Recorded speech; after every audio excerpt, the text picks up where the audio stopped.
Hello friends, Radhe Radhe. Welcome back to my YouTube channel. मैं आ गई हूँ आज आप सबकी फेवरेट स्टोरी ईशानी का आज का एपिसोड लेकर। फ्रेंड्स, आज का एपिसोड बहुत इंटरेस्टिंग, बहुत ही दिलचस्प है, तो वीडियो को एंड तक जरूर देखिएगा। चैनल पर नए हैं, चैनल को सब्सक्राइब कीजिएगा, बेल आइकन को प्रेस करना ना भूलिएगा फ्रेंड्स, ताकि ऐसे इंटरेस्टिंग वीडियो मैं आपके बीच में लेके आती हूँ। तो फ्रेंड्स, आज के एपिसोड में आप देखने वाले कि यहाँ पर ये ईशानी जो होती है अनुराग के साथ वकील के पास जाती है, और वकील से बातचीत करने के बाद जो शासक होता है वो तैयार हो जाता है डिवोर्स के लिए। और ये सुनकर के ईशानी बहुत खुश हो जाती है कि, और यहाँ पर ईशानी को यकीन तक नहीं होता है कि वो इतनी जल्दी मान कैसे जाता है। और यही बात अनुराग को भी समझ में नहीं आती कि ये शाश्वत इतनी जल्दी मान कैसे जाता है।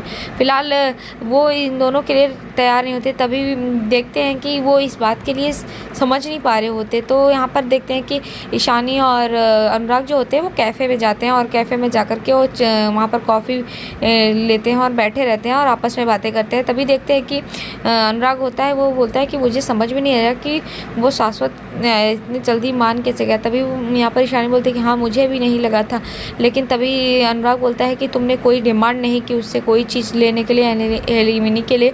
हो सकता है इसी की वजह से उसने सोचा कि ये सही है और छुटकारा पाने के लिए उसने ऐसा किया, क्योंकि उसे ये सब कुछ देना ना पड़े। तभी ईशानी बोलती है कि मेरे लिए तो डिवोर्स हो जाए वही बहुत बड़ी बात है, मुझे और कुछ नहीं चाहिए, मैं बस किसी भी तरीके से छुटकारा पाना चाहती हूँ इस रिश्ते से। इस तरीके से वो परेशान होते हैं और बोलती है। तभी देखते हैं कि यहाँ पर अनुराग बोलता है कि वो तभी अनुराग बोलता है कि अच्छा एक बात कहूँ। तभी बोलते हैं हाँ बोलो। तो अनुराग बोलता है कि मतलब मैं सोच रहा हूँ कि अगर ये डिवोर्स हो जाता है, सब कुछ हो जाता है, तो तुमने अपने आगे की ज़िंदगी के बारे में क्या सोचा है। तभी ईशानी बोलती है कि देखो अनुराग, मैंने अभी कुछ भी नहीं सोचा है, मुझे कुछ समझ में नहीं आ रहा, सब कुछ मुझे धुंधला सा लग रहा है। तभी ये वो बोलता है कि अरे कुछ तो सोचा होगा, आपने आगे की लाइफ के बारे में कुछ तो सोचा होगा। तो यहाँ पर ईशानी कुछ नहीं बोलती। तभी देखते हैं कि वो सोचने लगती है। तभी यहाँ पर जो अनुराग होता है वो अपने प्यार का इजहार करता है और बोलता है कि मैं जानता हूँ और मैं तुमसे बहुत प्यार करता हूँ ईशानी, ये तुम्हें भी पता है, और तुम भी प्यार करती हो लेकिन तुम कभी कहती नहीं हो। और एक बार भगवान ने फिर से मौका दिया है मुझे तुम्हारे पास आने का, तुम्हारी लाइफ में आने का, तो क्या तुम नहीं चाहती हो। इस तरीके से वो बोलती है, बोलता है अनुराग, और बताता है कि मैंने भी ये सब के बारे में सोचा, तो क्या तुम वापस एक बार मेरी लाइफ में साथ में आकर के हम क्या एक नई ज़िंदगी की शुरुआत नहीं कर सकते। मतलब वो प्रॉमिस करता है कि मैं तुम्हें इस दुख भरी ज़िंदगी से दूर कर सकता हूँ। इस तरीके से वो बोलता है और बोलता है कि मैं जानता हूँ ईशानी कि तुमने बहुत कुछ झेला है इस पिछले दिनों में, लेकिन मैं तुम्हारी ज़िंदगी को खुशियों से भर दूँगा। और इस तरीके से वो बोलता है। तभी ईशानी जो होती है वो इस सब चीज़ों के लिए जवाब नहीं देती और बोलती है कि क्या हर चीज़ का जवाब देना ज़रूरी है क्या। तभी अनुराग बोलता है कि हाँ ज़रूरी है ईशानी, क्योंकि कभी कभी ना बातें कह देनी चाहिए। तभी ईशानी बोलती है कि देखो अनुराग, मुझे अभी कुछ भी समझ में नहीं आ रहा, मेरे आगे सिर्फ सब कुछ धुंधला धुंधला सा है, कुछ भी साफ दिखाई नहीं दे रहा, मुझे कुछ समझ में नहीं आ रहा। और तुम्हें समझना चाहिए ना, मैं इस मेंटल ट्रॉमा से गुजर रही हूँ कि मेरे दिमाग में इन सब चीज़ों के बारे में कोई ख्याल ही नहीं आ रहा, इस तरीके से मैं परेशान हूँ, तो तुम्हें तो समझना चाहिए। इस तरीके से बोलता है। तभी देखते हैं कि अनुराग जो होता है वो चुप हो जाता है और उसे हिम्मत देता है और बोलता है कि कोई बात नहीं है, क्या तुम्हें मुझ पर विश्वास नहीं है। तभी ईशानी बोलती है कि अगर भरोसा और विश्वास नहीं होता तो मैं आज तुम्हारे पास यहाँ नहीं आती अनुराग, और इस तरीके से बोलती है। तभी वो यहाँ पर बात करते हैं और ईशानी जो होती है, ईशानी को देख कर के वो बोलता है कि चलो छोड़ो इन सब बातों को, वैसे मैं एक बात कहूँ, तुम बहुत ही बहादुर हो, तुमने जो कुछ भी इन सब बीच में झेला है ना, वो कोई और नहीं कर सकता। और वो ईशानी को हिम्मत देता है। और यहाँ पर ईशानी जो होती है वो परेशान होती है और बोलते हैं कि हाँ। और तभी देखते हैं कि वो ईशानी को बोलता है कि जितना तुमने सहा सब कुछ किया, मुझे नहीं लगता कि कोई और कर पाता। तो ईशानी बोलते हैं कि ये तुम हो जिसकी वजह से मुझे हिम्मत आ रही है लड़ने में अनुराग, वरना तो मैं सोच भी नहीं सकी थी। और तभी वो बोलता है कि हाँ, क्योंकि इतना सब कुछ सहने के बाद तुम अपनी कॉलेज की लाइफ को शुरू किया, तुमने फिर से पढ़ना शुरू किया, फिर से अपने सपने देखने शुरू किए, ये सब वही कर सकता है जिसके पास हिम्मत हो, पॉसिबल हो। और तभी वो बोलते हैं कि सच बताऊं अनुराग, तो इन सब के लिए मैं पीहू को थैंक्स बोलना चाहती हूँ, और पीहू का नाम लेती है। तभी बोलते हैं कि अच्छा।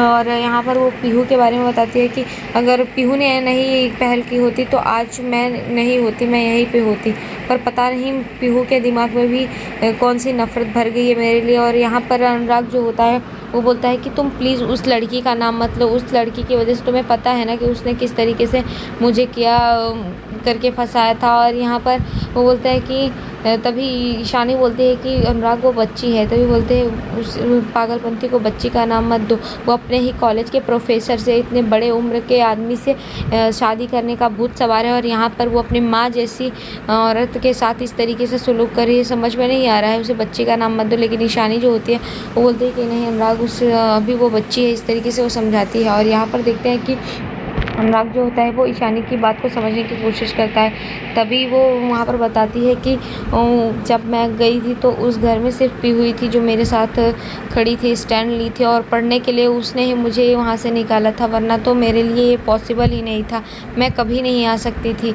और तभी अनुराग को समझाती है, लेकिन अनुराग बोलता है कि हाँ वो बात ठीक है, लेकिन तभी अनुराग बोलता है कि क्या इस चीज़ के लिए हम उसे बच्ची तो नहीं सोच सकते ना, तुम्हें पता है ना वो किस तरीके से कॉलेज में बिहेव करती है, क्या करती है, ड्रामा करती है, और उसने मुझे किस तरीके से फंसाया। अगर तुम नहीं होती तो आज मेरी क्या हालत होती। इस तरीके से वो बोलता है कि तुम्हारी वजह से आज जो यहाँ पर हूँ तो वो मैं सिर्फ तुम्हारी वजह से हूँ ईशानी।